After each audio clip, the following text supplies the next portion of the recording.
بسم اللہ الرحمن الرحیم۔ گزشتہ روز مرکزی ایوان صحافت میں پیپلز پارٹی آزاد کشمیر نے ایک پریس کانفرنس کی۔ اس پریس کانفرنس کا لب لباب یہ ہے کہ جو نیلم ویلی میں سفید رقبہ جات میں الاٹمنٹ اور لیز کا سکینڈل ہے، اسپیکر اسمبلی شاہ غلام قادر اور اسد علیم شاہ صاحب جو ان کے صاحبزادے ہیں، ان کا اس پر پیپلز پارٹی آزاد کشمیر کھل کر سامنے آئے۔ اسد علیم شاہ پر یہ صحافیوں کی طرف سے ایک دستاویز جو ہے وہ اس کے پر سوشل میڈیا پر شیئر کیے گئے اور یہ کہا گیا کہ اسد علیم شاہ اپنے والد صاحب کے اثر و رسوخ کو استعمال کرتے ہوئے نیلم میں کنال اراضی جو ہے وہ 99 سال کے لیے لیز پر لینا چاہتے ہیں، اور یہ سراسر غیر قانونی ہے اور زیادتی ہے۔ اس معاملے کے بعد دستاویز جو ہیں وہ جو دو پرت کے سوشل میڈیا پر آئے، اس کے بعد جو نون لیگ کے کارکنان ہیں اور اسپیشلی اسد علیم صاحب فرنٹ فٹ پر آئے، انہوں نے ایک درخواست بھی دی اور ایف آئی آر بھی پولیس نے صحافیوں کے اوپر اور ایک جو سیاسی کارکن ہے پیپلز پارٹی کے، اس کے اوپر ایف آئی آر کاٹ دی۔ اب جب ایف آئی آر کاٹی گئی تو صحافتی تنظیموں نے بھی کھل کر رد عمل دیا اور اس معاملے کو آزادی حق جو آزادی رائے ہے اس پر قدغن قرار دیا۔ اس حوالے سے پیپلز پارٹی بھی سامنے آئی اور ان کا یہ موقف سامنے آیا کہ کسی بھی سیاسی کارکن پر ایسی چیز سامنے لانے پر ایف آئی آر نہ ہی اخلاقی طور پر ٹھیک ہے اور نہ ہی قانونی طور پر یہ بالکل پاور کا بیجا استعمال ہے۔ جو پریس کانفرنس تھی اس میں جو پیپلز پارٹی کے صدر ہیں چودھری لطیف اکبر صاحب، انہوں نے بڑے کھل کر اس پر بات کی اور جاوید ایوب صاحب بھی ان کے ہمراہ تھے اور میاں وحید صاحب جو سابقہ منسٹر ہیں وہ بھی ان کے ہمراہ تھے۔ یہ ساری پریس کانفرنس ہوئی اور انہوں نے اس بات کا مطالبہ کیا کہ یہ جو ایف آئی آر ہے فوری طور پر اسے ختم کیا جائے یا واپس کیا جائے، اور جو اس معاملے میں ذمہ داران ہیں، جو نیلم ویلی کا جو رقبہ لیز پر لیا جا رہا تھا مبینہ طور پر، اس میں جو ذمہ داران ہیں اس میں اس کو سارے معاملے کو سامنے لایا جائے اور قرار واقعی سزا دی جائے۔ اس معاملے میں آپ کو یہ بھی بتاتا چلوں کہ پریس فاؤنڈیشن کو بھی ایک درخواست دی گئی اسد علیم شاہ صاحب کی طرف سے۔ پریس فاؤنڈیشن کے جو وائس چیئرمین ہیں سردار ذوالفقار صاحب، انہوں نے ایک کمیٹی تشکیل دی جس میں سینٹرل پریس کلب کے صدر سجاد قیوم میر صاحب بھی شامل ہیں۔ وہ اپنی طور پر انویسٹیگیٹ کر رہی ہے سارے معاملے کو، اور جو یہ کمیٹی ہے اس نے درخواست کی ہے پولیس اور اسد علیم شاہ صاحب دونوں جو پارٹی ہیں اور صحافیوں کے آگے بھی کسی قسم کا کوئی معاملہ بھی اس پر مزید نہ اٹھایا جائے جب تک تحقیقات مکمل نہیں ہوتی۔ میرے ساتھ موجود ہیں اس سارے معاملے پر بات کرنے کے لیے فیصل جمیل کشمیری صاحب، تجزیہ نگار میرے کو اینکر، اور میرے ساتھ موجود ہیں سینٹرل پریس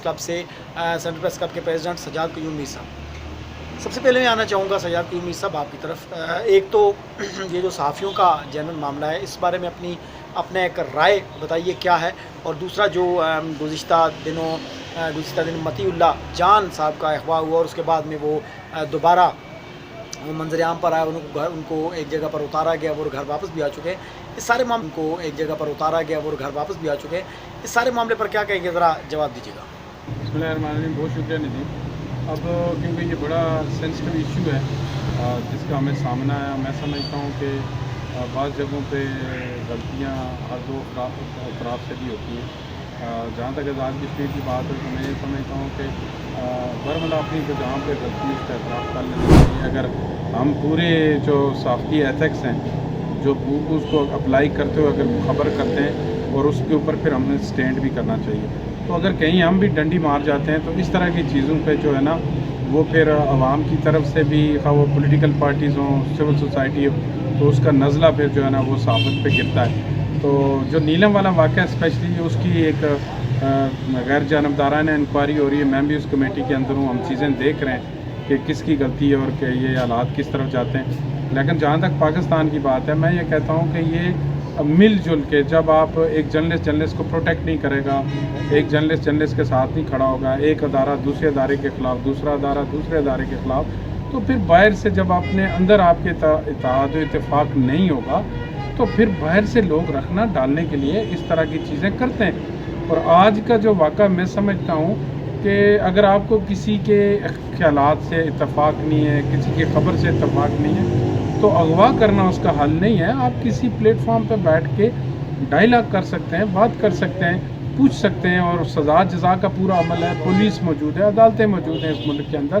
تو آپ کو قانونی راستے جو ہے نا وہ اختیار کرنے چاہیے۔ اس طرح کی چیزیں نہ صرف پاکستان کے اندر آزادی صحافت پہ قدغن ہے بلکہ انٹرنیشنلی جو ہمارے لوگ ہیں، باقی لوگ ہیں، ان کو بھی آپ کے اوپر بات کرنے کا، انگلی اٹھانے کا موقع ملتا ہے۔ میں سمجھتا ہوں کہ مطیع اللہ جان جو ہے وہ ایک اچھا جرنلسٹ ہے۔ اگر آپ کو اس کی ذات سے اختلاف ہے یا جو بھی ہے، ابھی کنفرم نہیں ہے کہ کون لوگ ہیں، بڑی انیشیل سٹیج کی ابھی معلومات ہیں، لیکن میرا اپنا ذاتی خیال ہے کہ میں جب تک ہم اداروں کے ساتھ نہیں کھڑے ہوں گے، جب تک ہم صحافت کے ساتھ نہیں کھڑے ہوں گے، جب تک ہم اپنی صحافی بھائیوں کے ساتھ نہیں کھڑے ہوں گے، ہمارے اندر اتحاد و اتفاق نہیں ہوگا، میں سمجھتا ہوں کہ اس طرح کے واقعات پھر تواتر سے ہوں گے۔ اور ضرورت اس امر کی ہے کہ حکومتوں کو بھی اور لا انفورسمنٹ ایجنسیز کو بھی اور صحافتی تنظیموں کو بھی مل بیٹھ کے کوئی ایک لائحہ عمل طے کر لینا چاہیے، ایٹ لیسٹ کم از کم ملک کی کاسٹ پہ۔ میں خود بھی اس کے خلاف ہوں کہ کم از کم آپ کی جرنلزم جو آپ کے ملک کی کاسٹ سے زیادہ نہیں ہے، ایٹ لیسٹ اپنے ملک کو، اپنے پیٹریاٹزم کو جو ہے نا وہ اپنی کو جو ہے نا وہ صحافت کو اس کے اوپر نہ آنے دیں۔ آپ کو کہیں نہ کہیں باؤنڈریز ہماری ہیں، اور ہم بھی نہیں چاہتے کہ مادر پدر آزاد صحافت ہو، لیکن پھر بھی یہ جو طریقہ کار ہے اس کی حمایت کسی صورت میں نہیں کی جا سکتی۔ مجھے سیاض صاحب یہ بتائیں کہ کیا آج کا جو واقعہ اور جو پچھلے واقعے تواتر سے آتے ہیں، کیا ہم اس سارے واقعات میں حکومت کو بلیم کر سکتے ہیں کہ حکومت نے ہمیں فیسلٹی نہیں دی، یا حکومت نے ہماری حفاظت کا اس طرح سے بندوبست نہیں کیا جس طرح کرنا چاہیے تھا، یا ہماری کوئی لائف انشورنس یا کوئی ایسی چیز؟ کیونکہ جو آپ کو پتہ ہے، آپ خود ایک جرنلسٹ ہیں اور آپ کتنے خطرات سے گزر کے ہیں، یا آپ واقعات بھی آپ کی لائف بھری پڑی ہے، تو کیا اب ضرورت اس امر کی نہیں ہے کہ صحافیوں کو باقاعدہ حکومت کی طرف سے کوئی فیسلٹی ملنی چاہیے، یا ان کی لائف تھریٹس اگر آتے ہیں تو انشورنس ہونی چاہیے، اس طرح کوئی معاملہ؟ دیکھیں جی، سب سے پہلی بات بنیادی ضرورت ان اداروں کی ہے کہ جن کے لیے آپ کام کرتے ہیں وہ آپ کو سوشل اکنامک سیکیورٹی وہ پرووائڈ کریں، یہ ان کی ذمہ داری ہے۔ حکومتیں اس کے بعد آتی ہیں، باقی پوری دنیا کے اندر جو آپ سے کام لے رہے ہیں، جو آپ کو ایندھن کی طرح استعمال کریں، آپ کی حفاظت بھی ہونے کی ذمہ داری ہے۔ جہاں تک حکومتوں کا بات ہے تو رہی حکومت ایک ماں ہے، ریاست ماں ہے، آپ اس کے شہری ہیں، تو ہر شہری کی طرح بنیادی حق بھی ہے، لیکن انفارچونیٹلی ہمارے یہاں نہ تو ادارے اور نہ ہی حکومتیں اس شعبے کو توجہ دے رہی ہیں، جو ایک بے سر و سامانی کا آپ کہہ سکتے ہیں ایک عالم ہے، اور بہت مشکل ہے، اور اکنامیکلی جو ہے نا بہت سفر کر رہا ہے جرنلسٹ۔ اور یہاں اس خطے کے اندر میں سمجھتا ہوں ان حالات کے اندر ایک بہتر نہ تو جرنلزم پروموٹ ہو سکتی ہے، نہ ہی بڑے صحافتی ادارے آ سکتے ہیں ان حالات کے اندر، اور اس کے لیے ہمیں مل بیٹھ کے سوچنا ہوگا۔ اور میں پھر دوبارہ یہی کہتا ہوں کہ جب تک آپ ایک جرنلسٹ کو معاشی طور پہ مضبوط نہیں کریں گے، اس کو اکانومی اس کی اچھی نہیں ہوگی، تو وہ ایک اچھا جرنلسٹ نہیں بن سکتا۔ کہ اگر آپ بھوکے پیٹ ہوں، بچوں کی فیس نہیں ہے، گھر کا کرایہ نہیں ہے، تو آپ کیا سٹوری کریں گے، اور اس پریشان مائنڈ کے ساتھ آپ کیا سٹوری کریں گے؟ جبکہ ایک جرنلسٹ کو، ایک لکھاری کو ایک پرسکون ماحول اور ریلیکس ماحول چاہیے ہوتا ہے۔ تو اگر آپ کے گھر میں بھوک ہے تو آپ کس طریقے سے ریلیکس ماحول میں کریں گے؟ اور اس طریقے سے پھر آپ بہک جانے کے اور غلط ڈی ٹریک ہونے کے بھی بہت زیادہ مواقع ہوتے ہیں، کہ جب آپ کی بنیادی ضرورتیں نہیں پوری ہو رہی ہوتی تو پھر آپ کی جرنلزم بھی کمپرومائز ہو جاتی ہے۔ تو میں یہ سمجھتا ہوں کہ سب سے پہلے جو ذمہ داری ہے وہ ان اداروں کی ہے جن کے ساتھ آتے ہیں، اور اس کے بعد پھر ریاست۔ جی بالکل سجاد قیومی صاحب، صحافیوں کی بھی حیود و قیود ہونی چاہیے، اور صحافتی اقدار کو سامنے رکھتے ہوئے تمام جو خبریں ہیں وہ شفاف طریقے سے دو طرفہ موقف کے ساتھ سامنے آنی چاہیے، تو یہ زیادہ اچھا رہے گا۔ ہم یہ جو صحافیوں کی جائز سپورٹ ہے وہ ہمیشہ کرتے رہے ہیں اور ہمیشہ کرتے رہیں گے۔ فیصل صاحب، اپ ٹو یو، آپ بتائیے کہ یہ سارا معاملہ جو پیپلز پارٹی نے پریس کانفرنس بھی کی، اور زمین کی الاٹمنٹ کا جو معاملہ ہے، اس کو کس نظر سے دیکھتے ہیں؟ اور یہ جو ایف آئی آر ہوئی ہے صحافیوں پر اور سیاسی کارکنان پر، تو کیا یہ ہونی چاہیے تھی؟ بسم اللہ الرحمن الرحیم۔ شاہ صاحب، یہ جو آپ نے بات کی ہے لیز پر دینے کی جگہ وادی نیلم کے اندر اور مختلف دیگر جو جگہیں ہیں آزاد کشمیر میں، اگر کوئی انویسٹر آتا ہے انویسٹمنٹ کرنے کے لیے، میں تو اس کو ذاتی طور پر غلط نہیں سمجھتا، لیکن جس حساب سے یہاں ڈیولپمنٹ کرنے کی کوشش کی جا رہی ہے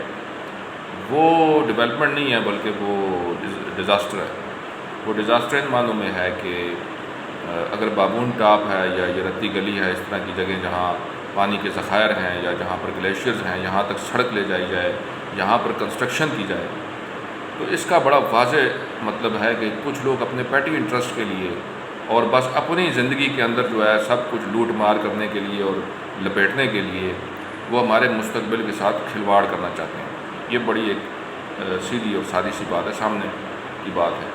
اگر تو یہ کام کرنا ہے تو پھر میں سمجھتا ہوں ہمارے مستقبل کے ساتھ، ہمارے بچوں کے ساتھ یہ دشمنی کے مترادف ہے۔ کنسٹرکشن ایسی جگہوں پر ہونی چاہیے جن کی وجہ سے انوائرمنٹ کو نقصان نہ پہنچے۔ آپ کو پتہ ہے ہم دریا نیلم اور دریا جہلم کے حوالے سے جو اس وقت موومنٹ چلا رہے ہیں، اس کا بھی بنیادی نقطہ یہی ہے کہ ہماری جو انوائرمنٹ ہے اس کو تباہ کیا جا رہا ہے، اور جو ہمارے پانی کے ریسورسز ہیں ان کو تباہ کیا جا رہا ہے۔ یہ گلیشیئرز جو ہیں یہ بیسیکلی پانی کے ریسورسز ہیں۔ اب ایک بات تو یہ آ گئی، اس سے پہلے بھی جلال الدین مغل صاحب ہیں، امیر الدین مغل صاحب ہیں، اور بہت سارے صحافی ہیں وادی نیلم کے، وہ اس حوالے سے لکھتے رہے ہیں۔ بڑے طاقتور قسم کے لوگ ان ساری جگہوں پر نظریں رکھے ہوئے ہیں اور ان جگہوں پہ وہ قبضہ کرنا چاہ رہے ہیں، اس حوالے سے یہ سب لوگ لکھتے رہے ہیں اور یہ ساری چیزیں آن ریکارڈ موجود ہیں۔ لیکن یہ جو پرٹیکولر معاملہ ہے جس کے حوالے سے آپ بات کر رہے ہیں، شاہ غلام قادر صاحب ہیں، ان کے بیٹے ہیں یا دیگر جو ان کے متعلقین ہیں، اس حوالے سے جو حقائق ہیں ان پر میں ذاتی طور پر مطلع نہیں ہوں، لیکن جو سوشل میڈیا کے توسط سے جو لیٹرز وغیرہ میں نے دیکھے ہیں، اگر تو اس میں کوئی حقیقت ہے تو یہ اس کی انویسٹیگیشن پراپر ہونی چاہیے، جیسا کہ آپ نے بتایا ہے کہ اس کی انویسٹیگیشن ہو بھی رہی ہے اور جوڈیشری کے ذریعے اس کی انویسٹیگیشن کروائی جانی چاہیے۔ اگر تو قانونی طریقے سے لیز پر لی جا رہی ہیں چیزیں، پھر تو اس میں میرا نہیں خیال کوئی مذائقہ ہے، لیکن اگر اس کے ساتھ جو وہاں کے لوکل لوگ ہیں ان کو کوئی ایشو ہے اور وہ یہ سمجھتے ہیں کہ یہ لیز پر جو جگہیں لی جا رہی ہیں ان کے ساتھ کیا سلوک کیا جائے گا مستقبل میں، ان کو اس حوالے سے کوئی خدشات لاحق ہیں تو ان خدشات کو ایڈریس کرنا چاہیے۔ اور صرف یہی نہیں ہے کہ یہ بھی نہیں ہونا چاہیے کہ بعض لوگوں کو سامنے رکھا جا رہا ہے اور پس پردہ اس کے کچھ اور لوگ ہیں جو کہ آزاد جموں و کشمیر کے اندر یا ریاست جموں و کشمیر کے اندر ہمارا جو قانون ہے اس کے مطابق وہ جگہ نہیں لے سکتے، لیکن فرنٹ مین کے طور پہ بعض لوگوں کا نام استعمال کیا جا رہا ہے۔ اور ظاہر ہے کہ شاہ غلام قادر صاحب ایک بہت بڑی سیاسی شخصیت ہیں اور وہ ان کا نام کنٹروورشل ہوا ہے خاصا اس معاملے کے اندر۔ لیکن جہاں تک بات سوشل میڈیا پر ان چیزوں کے آنے کی ہے تو اس میں شاہ صاحب ایک چیز کا خیال صحافیوں کو ضرور رکھنا چاہیے کہ اس میں ایبیوزو لینگویج استعمال نہیں کرنی چاہیے اس طرح کی کہ جس سے دل آزاری بڑی شدید قسم کی ہو، جب تک کہ چیزیں کرسٹل کلیئر نہ ہو جائیں۔ اور اگر کوئی اس کے حوالے سے انویسٹیگیشن ہوتی ہے تو اگر انویسٹیگیشن کے اندر وہ چیزیں ثابت نہ ہو سکیں جس کو ثابت کرنے کی کوشش کی جا رہی ہے تھرو سوشل میڈیا، تو پھر یہ ایک بڑی ایک جگہ سائی کا باعث بنتی ہیں ایسی باتیں۔ اور صحافیوں کو بالکل ایک بائسڈ اوپینین نہیں رکھنا چاہیے۔ صحافیوں کا کام یہ ہے کہ وہ اگر کوئی الزام ہے اس الزام کے حوالے سے بھی لوگوں کو مطلع کریں اور جس پر وہ الزام ہے اس کا بھی موقف لیں، دونوں اطراف کے موقف سامنے آنے چاہیے۔ پھر سننے والے پڑھنے والے پر ہے کہ وہ اس کا کیا فیصلہ کرتا ہے۔ لیکن بہرحال اب چونکہ FIR درج ہو چکی ہے تو چلیں اب اس کی انویسٹیگیشن پراپر ہوگی اور یہ چیزیں کورٹ میں بھی جائیں گی۔ تو جب یہ چیزیں کورٹ میں جائیں گی تو ظاہر ہے کہ جو لیٹرز سوشل میڈیا پر گردش کر رہے ہیں وہ عدالت کی کارروائی کا حصہ بنیں گے، اور یہ چیزیں اس کے بعد پھر پبلش بھی ہو جانی چاہیے کہ کون کیا کر رہا ہے اور کیا چیز قانونی انداز سے ہو رہی ہے، کیا غیر قانونی۔ اور ویسے بھی قانونی انداز کی بھی بات آپ پوچھیں شاہ صاحب تو یہ ہے کہ بعض لوگ قانون اپنے آپ کو ہی نوازنے کے لیے بنا رکھے ہیں، خود ہی قانون سازیاں کرتے ہیں۔ آپ دیکھیں ہماری اسمبلی جو ہے 49 بندہ بیٹھ جاتا ہے، اپنی تنخواہیں اور مراعات کا فیصلہ کر لیتا ہے اور سارے مل ملا کر سارا قانون بنا کے اور اللہ اللہ خیر سلام۔ اس طرح کی یہاں پہ قانون سازیاں بھی ہوتی ہیں جو کہ بالکل ہی عوام دشمن قسم کی قانون سازیاں ہیں، میں تو یہ سمجھتا ہوں۔ بہرحال اب کیا کیا جا سکتا ہے، ہم اس ایک ٹریپ کے اندر آ گئے ہیں اور اگر ہم اس کے خلاف کوئی بات کرنے جاتے ہیں تو پھر وہ ہمیں ہی مدعون کر دیا جاتا ہے اور ہمارے خلاف ہی کارروائیاں شروع کرنے کی وہ کوششیں ہو جاتی ہیں شروع۔ تو بہرحال قوانین جو ہیں وہ عوام کے اور ملک کے مفاد میں بننے چاہیے اور ان کو صرف قانون ہی نہیں رہنا چاہیے بلکہ ان کو لیٹر ان اسپرٹ کے ساتھ امپلیمنٹ بھی کرنا چاہیے۔ اصل بات تو یہ ہے اور اس کو سب پر امپلیمنٹ ہونا چاہیے۔ اگر میں بھی درخواست دوں کسی قسم کی لیز کی یا کوئی جگہ لینے کی تو اس کو بھی اسی طریقے سے انٹرٹین کرنا چاہیے جس طرح کے طاقتور لوگ جو ہے وہ لیز پر جگہ لے لیتے ہیں، بڑی آسانی سے لے لیتے ہیں۔ ہمیں بھی دی جائیں، آپ کو دی جائیں، باقی جو لوگ آزاد جموں کشمیر کے اندر رہتے ہیں ریاست کے لوگ ہیں ان سب کو ملنی چاہیے۔ اس میں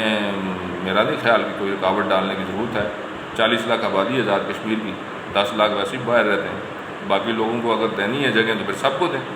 اس کا یہ مطلب نہیں ہے کہ آپ 1-2 بندوں کو 4-5 پہاڑ الاٹ کر کے دے دیں اور باقیوں کو آپ 10-10 مرلے کے لیے بھی دوڑیں لگواتے رہیں اپنے دفتروں کی.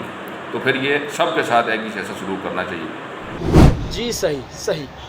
گزشتہ روز مرکزی ایوان صحافت میں ایک اور پریس کانفرنس بھی کی گئی. کراچی کے ایک رہائشی ہیں، وہ یہاں مظفر آباد میں آئے اپنی صاحبزادی کے ساتھ، انہوں نے یہاں پر آ کر پریس کانفرنس کی اور اپنے انصاف کے لیے دہائی دی. واقعہ کچھ یوں ہے کہ یہ جو کراچی کے رہائشی انہوں نے وہیں پر اپنی بیٹی کی شادی کی مظفر آباد کے ایک خاندان کے ساتھ. مظفر آباد کے یہ ایک صاحب وہاں پر PIA میں ان کے ساتھ جاب کرتے تھے، ان کے تعلق واسطے پر یہ شادی ہوئی، اور شادی ہونے کے بعد جو بچی ہے وہ رخصت ہو کر یہاں پر آ گئی مظفر آباد لنگر پورہ میں. خاور شاہ صاحب ان کے سابقہ، جو اب میں سابقہ کہوں گا، ان کے جو خاوند ہیں ان کا نام ہے، اور ان کے والد صاحب جو ہیں وہ رینجر پولیس میں ASI ہیں. یہ جو پریس کانفرنس ہے، اس میں جو یہ بزرگ ہیں اور ان کی صاحبزادی نے یہ موقف اختیار کیا کہ ان کی شادی بھی دھوکہ دہی سے ہوئی، اور دھوکہ دہی کے ہونے کے بعد ان سے ایک وسیع اور زیادہ جہیز کی ڈیمانڈ کی گئی، جس میں 125 بائک بھی تھا، لاکھوں کا سامان تھا، اور تقریباً 9-9.5-10 لاکھ روپے کا طلائی زیور بھی تھا. وہ سارا کچھ لے کر بچی یہاں پر آ گئی، اور جہاں پر آنے کے بعد بچی کو بلیک میل کرنا شروع کر دیا گیا، اور یہ کہا گیا کہ ہمیں مظفر آباد میں مکان لے کر دیں. جبکہ والد صاحب نے جب یہاں پر آ کے دیکھا تو ڈومیسائل جو مظفر آباد کا جو آزاد کشمیر کا اسٹیٹ سبجیکٹ ہولڈر ہے وہ صرف الاؤ ہے زمین خریدنے کے لیے. تو انہوں نے یہ کہا کہ آپ راولپنڈی اسلام آباد میں مکان لے لیں، ہم بچی کے نام پر لے کر دیتے ہیں. بچی جو ہے اس دوران وہاں کراچی چلے گی اپنے والدین کو منانے کے لیے کہ مجھے مکان لے کر دیں. یہ ناجائز ڈیمانڈز تھیں بچی اور یہ بزرگ جو آئے ہیں کراچی سے، ان کے مطابق یہ ناجائز ڈیمانڈ تھیں. اور جب انکار کیا بزرگوار جو ہے یہ بچی کے والد کہ ہم مکان مظفر آباد میں لے کر نہیں دیتے آپ کے نام پہ، تو بچی کو طلاق نامہ بھجوا دیا گیا. اور اس کے بعد بچی کا یہ موقف ہے کہ طلاق نامہ بھجوانے کے بعد نہ ہی ان کے جہیز کا لاکھوں روپے کا سامان واپس کیا گیا، نہ ہی ان کے طلائی زیورات واپس کیے گئے، اور 5 لاکھ روپے کا جو حق مہر ہے وہ بھی واپس نہیں کیا گیا. اور جب تقاضا کیا گیا بچی کے والدین کی طرف سے، اور انہیں جو خاور شاہ صاحب جو وکالت کی ڈگری حاصل کر رہے ہیں جامعہ کشمیر سے، ان کے والد صاحب جو ASI ہیں پولیس میں، ان کی طرف سے ان کو جان سے مار دینے کی دھمکیاں وغیرہ دی گئیں. اور یہ گزشتہ دن انہوں نے پریس کانفرنس کی، اور شام کے وقت ان پر ایک حملہ یہ سمجھے کیا گیا کہ جو بچے کے والد ہیں ان کی طرف سے، ان کے جو والد ہیں، ان کے جو چچے، ان کے جو والد کے بھائی ہیں، ان کے چچا ہیں، ان کی طرف سے ان کو ڈرایا دھمکایا گیا، ان کو اغوا کرنے کی کوشش کی گئی. اس سارے معاملے میں بھی جو تھانہ سٹی ہے پولیس اسٹیشن، اس میں ابھی تک کی اطلاعات کے مطابق FIR درج ہو چکی ہے اس شخص کے خلاف جو لڑکے کا چچا ہے. اس حوالے سے جو یہاں پر پریس کانفرنس کرنے آئے تھے جو بزرگ تھے اور جو صاحبزادی تھی ان کی، انہوں نے SSP مظفر آباد یاسین بیگ صاحب کے کردار کو خصوصی طور پر سراہا. انہوں نے کہا جی ہم نے ان سے فون پہ بات بھی کی، انہوں نے ہمیں بڑا حوصلہ دیا ہے اور وہ ہماری جو بات سن رہے ہیں. اس حوالے سے SSP یاسین بیگ صاحب نے بھی رسپانس لیا ہے، جو ایڈیشنل IG ہیں ریاض حیدر بخاری صاحب، انہوں نے بھی رسپانس دیا ہے، ASP خاور صاحب انہوں نے بھی رسپانس دیا ہے. امید ہے کہ یہ معاملہ حل کی طرف جائے گا. لیکن فیض صاحب میرا یہ سوال ہے کہ کیا ایسے معاملات کرنے ہمیں زیب دیتے ہیں؟ کیا ایک بچی کو جب شادی کر کے آپ لے کے آتے ہیں، اس کے بعد جہیز کی جو ڈیمانڈ ہوتی ہے اور اس کے بعد جو لاکھوں روپے کی ڈیمانڈ ہوتی ہے، کیا یہ آج کل کی ماڈرن دنیا میں ایسا ہونا جو ہے وہ موجود ہے؟ ایسا ہو سکتا ہے؟ کیا ایسے جو فعل ہیں یہ انتہائی صریحاً ظلم نہیں ہے لڑکی اور بچی کے خاندان کے ساتھ؟ بچی کے ماں باپ اس کو پیدا کرتے ہیں، پالتے ہیں، اور پھر اس بھروسے پہ اس کو جو خاوند ہے اس کے حوالے کرتے ہیں کہ اس کی بچی کو وہ جائز سہولیات دے گا، اور جائز سہولیات دینا تو دور کی بات، وہ اس پر ڈیمانڈ پہ ڈیمانڈ کرتے ہیں. اس حوالے سے کچھ بتائیے گا، کیا کہتے ہیں؟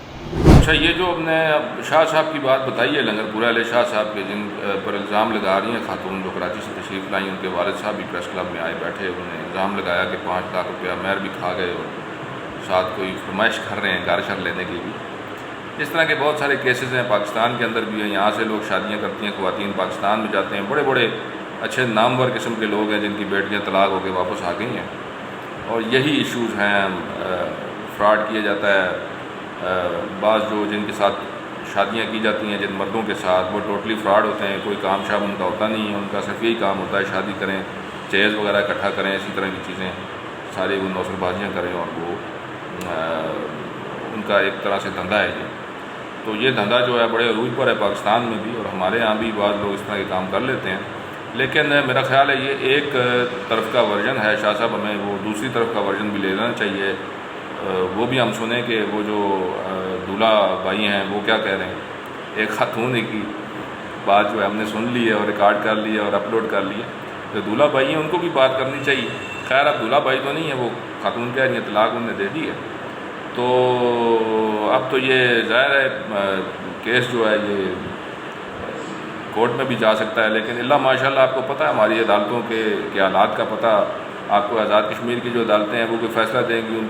کو پاکستان میں امپلیمنٹ کروانے کے لیے نئے پاپڑ بیلنے پڑیں گے۔ جب پاکستان کی عدالتیں کوئی فیصلہ دیتی ہیں تو آزاد کشمیر والے نہیں مانتے، یہاں پہ ان کو پاپڑ بیلنے پڑتے ہیں۔ تو یہ جو بیچاری خاتون ہے اب یہ تو پھنس گئی جس طریقے سے بھی، میں تو حیران ہوتا ہوں۔ ان کے والد صاحب جو ہیں وہ ماشاءاللہ شکل سے سیانے بیانے آدمی لگتے ہیں، انہوں نے بغیر کچھ معلوم کیے اور انویسٹیگیٹ کیے اپنی بیٹی کا ہاتھ ایک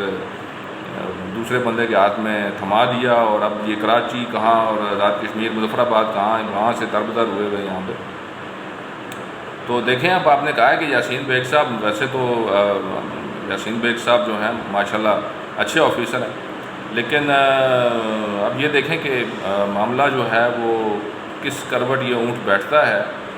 اور مجھے تو آگے پھیرے ہی نظر آ رہے ہیں، چکر ہی نظر آ رہے ہیں۔ کراچی سے کون آئے گا بار بار مظفر آباد؟ تو وہ جو ہمارے شاہ صاحب ہیں وہ بھی ٹھنڈ پروگرام میں ہی ہوں گے، وہ کہتے ہوں گے چلو تھک کے یہ واپس چلے جائیں گے سارے، اور کیا ہوگا ادھر کتنے پھیرے لگائیں گے یہ کراچی سے۔ بالکل ایسے ہی ہے فیصل صاحب، بالکل آپ نے ٹھیک کہا۔ پروگرام کا وقت کیونکہ ختم ہونے والا ہے، فیصل صاحب آپ کو بھی بہت شکریہ، سجاد قیومی صاحب آپ کا بھی بہت شکریہ۔ پہلا جو معاملہ ہے نیلم میں سفید راضی کا جو رقبہ تھا، اس پر جو لیز کے جو دستاویز سامنے آئے، پھر صحافیوں اور سیاسی کارکنان پر FIR کروائی گئی، تو میں یہ سمجھتا ہوں کہ سب سے پہلی چیز تو یہ ہے کہ اگر صحافی نے کوئی خبر دی ہے تو اس کے مصدقہ ایویڈنس صحافیوں کے پاس ضرور موجود ہونے چاہیے، اور سولو سٹوری میں کاؤنٹر آپ موقف ضرور لیا کریں ہر سارے معاملے کا، اور اس کے بعد پھر بھی اگر صحافیوں کے ساتھ زیادتی ہے تو ہم صحافیوں کے ساتھ کھڑے ہیں ہر جائز معاملے پر۔